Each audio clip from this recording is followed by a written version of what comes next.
So in chapter 3, we're going to look at basically at behavior change theory. So I have to say theory is like one of my favorite parts of health education. So that's what we'll be focusing on in this particular chapter. So by the end of this chapter, you'll be able to list all of the considerations for choosing your intervention and method. You'll be able to use the right theory and the right model in the right context, and be able to really rationalize why you're using the theory that you're using. I think sometimes health educators make the mistake of like they have a favorite theory and then they apply it to everything, but you really have to think about the different contexts of the type of problem that you're trying to solve. And so that will also help in terms of once you do that, then you'll see for yourself what the most common mistakes are. And then also we're going to focus a lot on what is an effective learning environment. So key issues, objectives like we've already talked about, theories and models will really be the heart of this. We'll look at educational principles, really looking at adult learning needs and preferences, and then some of the characteristics of that. So group size, how much time you have, what your budget is, what the environment is like, really looking at cultural appropriateness and relevance, and then again, thinking about the environment. Your chapter focuses a lot on seating arrangements. I won't do that in this particular video. You can read about that in the chapter. And then kind of how do you package it all up for an intervention. So again, we focused before on objectives, so they're really the drivers of all that you do. And they set up really your roadmap for how you're going to carry out your intervention. So in terms of theories and models, changing behavior is difficult. Like we talked about in one of the videos, we're looking at even our own behavior. A lot of times we make our own New Year's resolutions. We get excited at the beginning of the year, and then things fall apart, right? A lot of times I'm my own kind of project when it comes to health education. So we really need to understand the theory and the processes behind some of that. And then, again, grounding everything in our objectives. So now as we get into theory, the precede-proceed model is really a comprehensive approach to a theory. So it looks at a variety of factors, not just direct education. So this is what it stands for: predisposing, reinforcing, enabling, constructs in education, diagnosis, and evaluation. So these are the phases. First, you begin with assessment, like we talked about in the last chapter. Also, in phase 2, we've got behavior and also an assessment of the environment. In the phase 3, you look at an educational and ecological assessment. And then phase 4, which is a phase that a lot of people don't actually do, is the administrative and policy assessment of intervention alignment. So let me give you an example of this. So we do in the division walk to school day. We're big walk to school day people. I think I said that in one of the other videos. So in the first phase of that, we would look at kind of what the social phenomenon might be around walking to school. So the kids say that they like to walk to school because it gives them time with their friends. And then the phase 2 would be the epidemiological behavior, the environmental assessment. So we do walk audits. We also look at injuries from collisions, pedestrian collisions, particularly around the school grounds. And then looking at, what do people know about the rules of like where to cross safely, what are the pedestrian behaviors.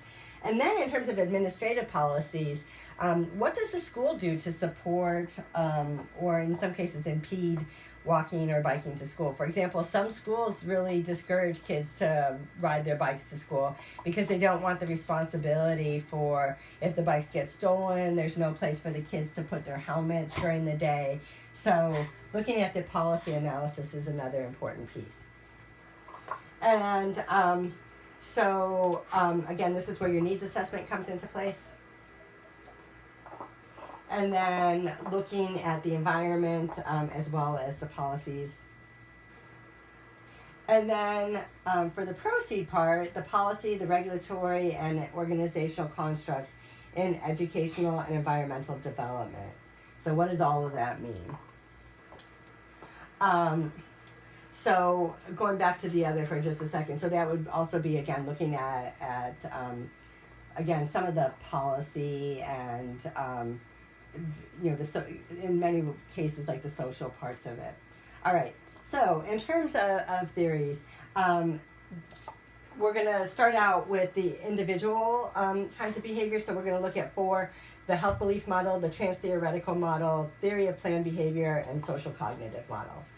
The health belief model is a lot of times a health educator's default. So it links the willingness to take health-related actions and attitudes and beliefs. So it's a really good fit for looking at problem behaviors, and it's a very simple and intuitive model to use. So some key concepts in the health belief model. One is perceived susceptibility. So if the individual doesn't feel like they're at risk for the problem, then it's going to be a lot less likely that they're going to engage in any kind of behavior change. They have to feel vulnerable. They also have to think like it's a big deal. So if, say, you're doing an educational intervention and it's really focused on, say, gingivitis, and people don't feel like they're really vulnerable to, or that gingivitis is no big deal, that the dentist will just take care of it, then they might not be so diligent about flossing. They also have to believe that what it is that we're asking them to do will actually solve the problem. And then also understanding the barriers. So, for example, with an HIV intervention, barriers to condom use might be things like people feel uncomfortable asking their partner to use a condom. They may not have them handy. So, understanding all of that is key to the health belief model. And then cues to action, those are those triggers that remind you. So if it's flossing, right, like what reminds you to take some action. And then self-efficacy is also really an important component to this. The individual has to believe that they're capable of performing the behavior successfully. The trans-theoretical model is one that we use in our smoking cessation program.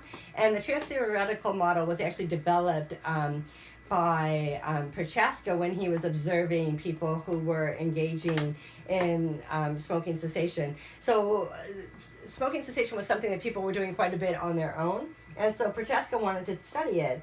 And so there's these 5 phases. And so for pre-contemplation, that's before a person's even thinking about it. So in terms of smoking cessation, this might be a person who smokes, who they don't really think that they're at risk for any problems. This happens sometimes with college students. So you may smoke as a college student, probably not if you're in this class, but you may smoke. But maybe you still surf or you still can skateboard or something like that. You haven't really experienced any issues. So you're not even thinking about quitting because you don't think that there's any problem. Contemplation is when you're starting to think about it. So I love this model because you can actually move to a stage and still not even do any actions yet. So contemplation means, oh, well, you know what? I've got this nasty cough that doesn't seem to go away. So maybe I should take some action. And then preparation is when you're starting to get ready. So preparation for smoking cessation might be that the individual goes to the student health center to see what they have to offer there for smoking cessation. They may call, we have free smoking cessation services. You can call our 866 New Lung line and get free services as well as nicotine patches. So kind of like knowing where there's resources. It might be at that point a person's like setting a quit date. And then, boom, now we're in action. So check that out, right? We go through 4 different phases before we even get to the action phase. And then the action would be actually when the person quits smoking. And maintenance is when they've been engaged in the behavior for 6 months or more. So for our program, we check up on people at the end of 6 months to see how they're doing. And if they're not in the maintenance phase, that's okay. We'll invite them to go back into the action phase and bring them back into smoking cessation.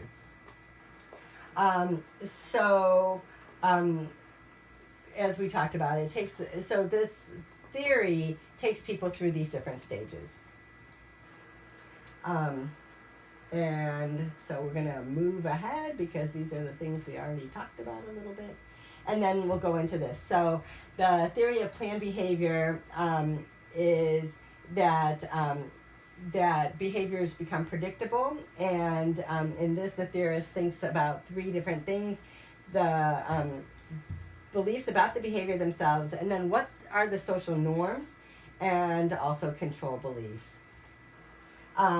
So the behavioral beliefs are the person's thoughts or feelings about the likely outcomes of the behavior and kind of how that person feels about those outcomes.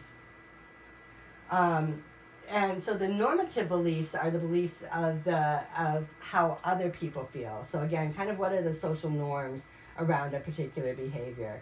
And so again, kind of using smoking as an example, the normative behavior really changed in this country around smoking. If you go back to like the 1950s, people, and 60s even, doctors would smoke in exam rooms. And now, people, like, if somebody's smoking, people think of it very negatively. So that's what normative beliefs pertain to. And then control beliefs is the individual's confidence. So again, kind of going back to health belief model, this would be kind of akin to self-efficacy. And then the social cognitive theory is that it really emphasizes the interpersonal aspects of behavior. It makes the assumption that individuals are influenced by their environment, and then also by the people who are in that environment.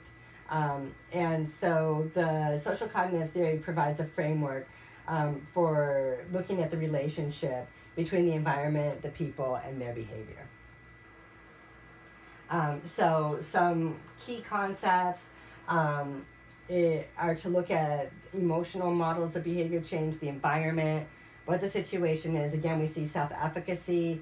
Can the person actually perform the behavior? What are their expectations? Do they have, the self-control to be able to implement the behavior? And then how is that behavior being reinforced, either positively or negatively? So in terms of the environment, that is everything external to the individual, and again might include any kinds of supports or barriers to successful behavior change. And so the situation refers to the positive and negative thoughts about the behavior in relation to a person's environment, and it includes also an individual's perception of the place, time, and the physical features of the activities. And reciprocal determinism is the interaction that exists between the person, the behavior, and the environment. Self-efficacy shows up here again, like it did in the health belief model. This is going to be a really key construct in terms of behavior change. So if an individual feels successful, success is going to breed success, right? So it's kind of like if you've ever been on a diet before or tried to engage in weight loss, and then you go and you get on the scale and you find out that you've lost 3 pounds. You get all excited about it, and then that encourages you to continue along. However, if no matter what you try, nothing helps you to lose weight, then your self-efficacy is going to be limited. And then, can the individual actually do what they need to do? So it's not enough just to be confident through self-efficacy, but do you actually have the skills and the wherewithal to be able to engage in that behavior change? And so expectancies represent what the person thinks is going to happen if they do the behavior, and also the value of that.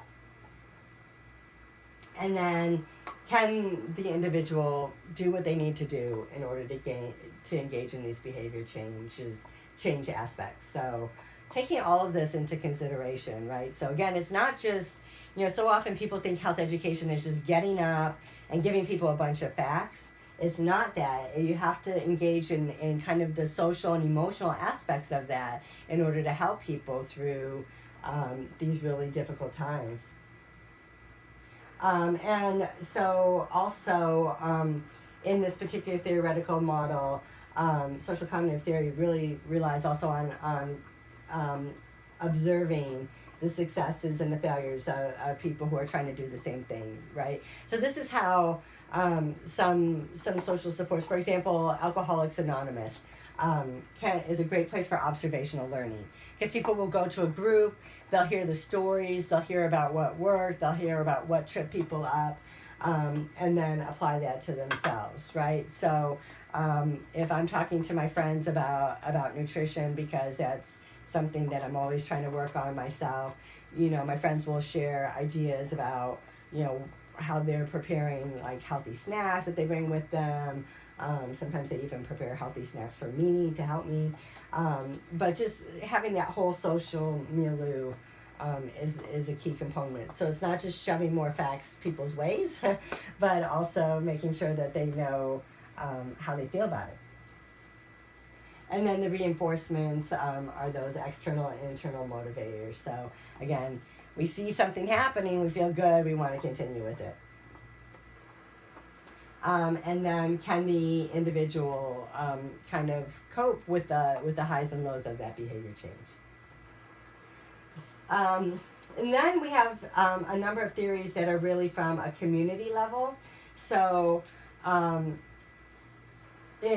we look at individual behavior change, that is obviously very important, because that's where the change occurs, is with each and every one of us.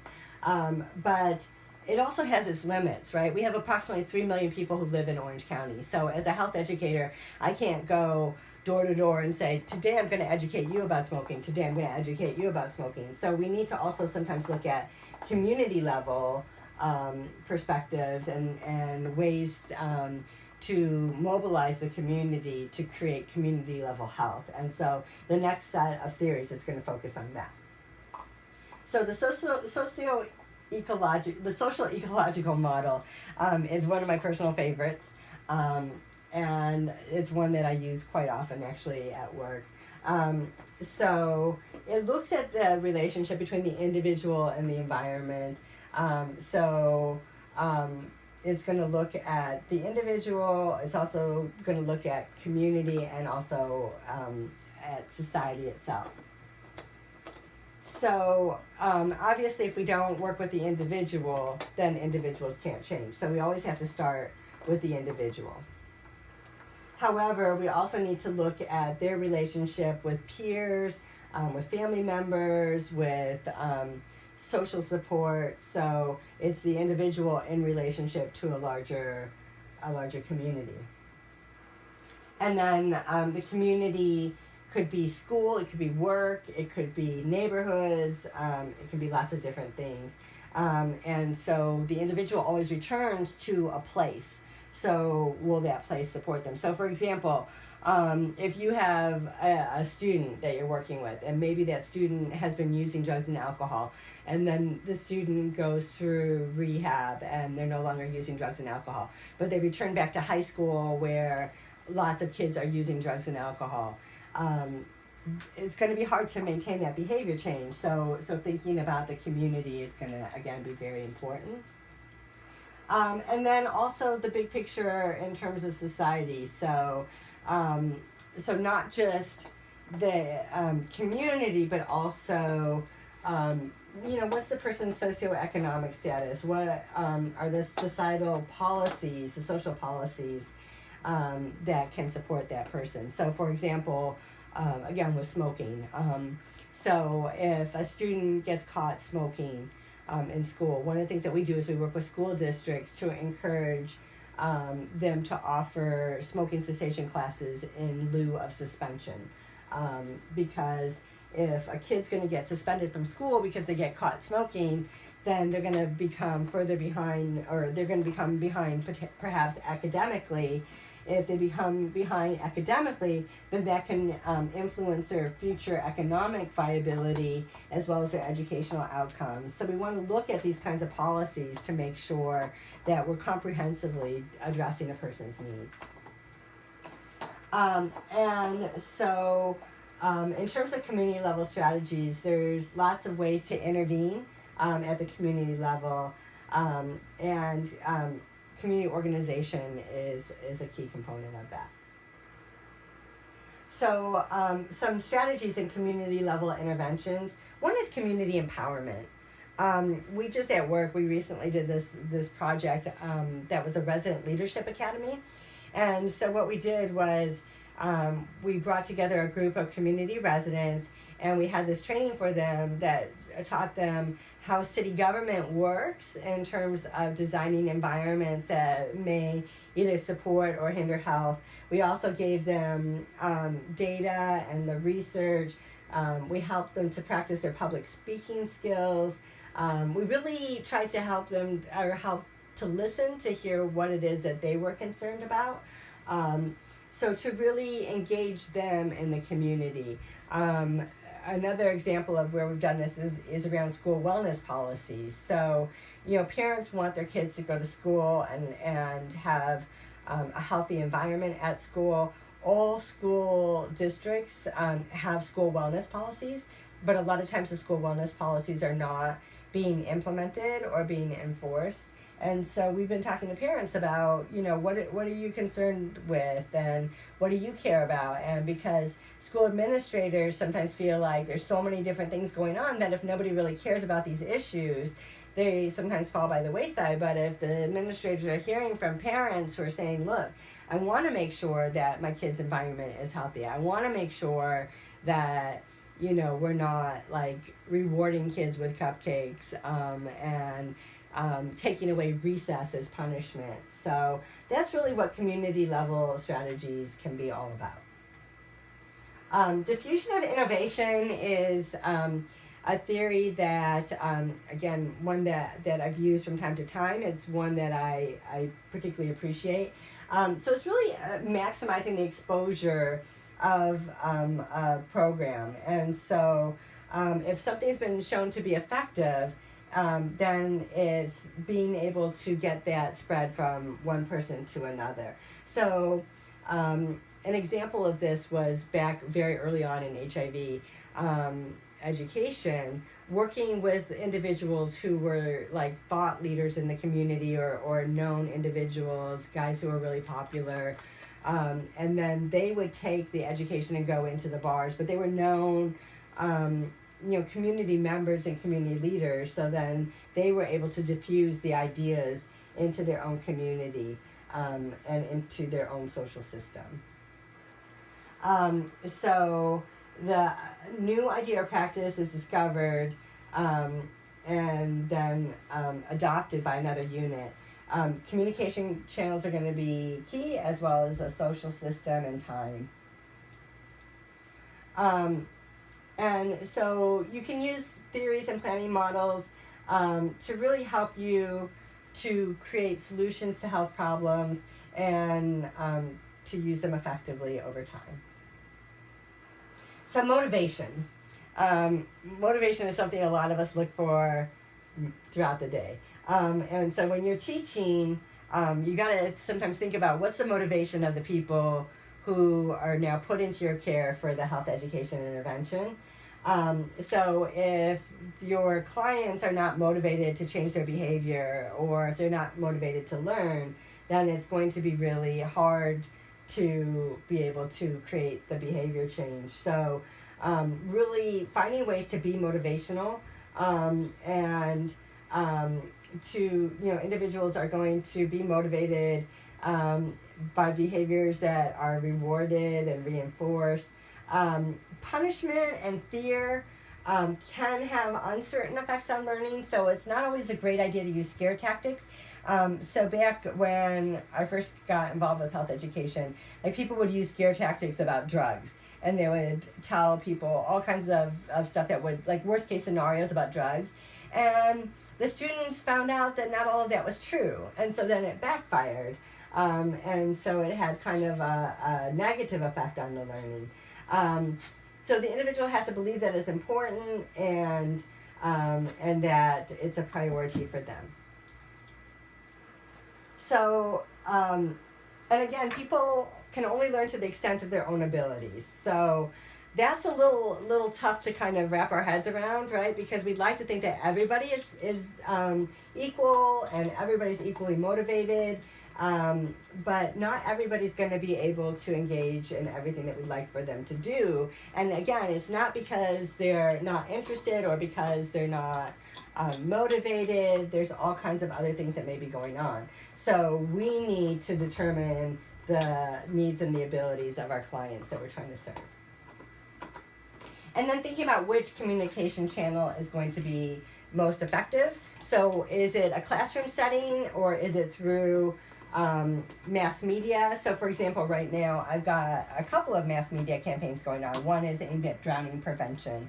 So we want to create awareness, and we want to create awareness around parents and caregivers. So there's not a lot of places where parents and caregivers routinely gather. So we've got a mass media campaign that currently we have it on buses throughout Orange County. You may have seen it. We also, if you're a parent, because I know we probably have some parents in class, we've done some digital advertising. So we've been able through our mass media to geofence where people are in Orange County, and then also kind of search for like use search engine optimization tools to look at kind of what people search around, and that's how we identify parents. So you know how sometimes like you may be looking at a new pair of shoes or a new dress, or one of my friends was telling me the other day she was looking at Reese's peanut butter cups, and all of a sudden it starts to show up on your Facebook ads, or it shows up like kind of in a lot of places that you look, you get banner ads. Well, we're doing that with our drowning prevention campaign as well. So yeah, it can be like through person to person, but it also can be through mass media as well. So there's a lot to think about in terms of who your audience is. And these are your learners. So think about how old they are, certainly their gender, can they read? And if so, what is their reading ability? I remember one of my first co-workers in health education, she had taken all this time to like translate the presentation into Spanish. And so all the slides were in Spanish, and as it turned out, her audience couldn't read. So all the translation really just needed to be verbal. So proficiency in English. Think about their biases and their beliefs that they might have. Also, do they want to be part of this? Like, so I've taught at times classes for people who are court ordered to be in my class, and so their readiness to learn, not so much, right? Think about how like excited you are to go to traffic school. Think about their racial, ethnic background, their culture, and also how they prefer to learn. So you're taking an online class, one might assume that that's because you like to be technically engaged. It also could be that you're in this class because it's more convenient for you. Some people like to learn through hearing. Some people are more visual learners, so that's why I'm talking and also showing. I personally am an experiential learner, which, so online learning would be probably really hard for me. Because I need to learn by doing and learn by engaging. I have to say it's probably, for me, one of the hardest things about teaching this class, because we tend to teach the way we like to learn. And so I would like for us all to be getting together and doing different things together, but we can't do that through the internet. So anyway, but think about people's learning preferences as well. So people learn visually and then through sound and then tactile and kinesthetically. So I'm, like I said, I'm an experiential learner. I'm tactile. For those of you, just a tip, for those of you who are tactile learners like me, sitting through a class like this might be a little bit hard to listen online or to read the slides. I actually talked once to an advisor to help me, since I am such an experiential learner, and particularly at the college level.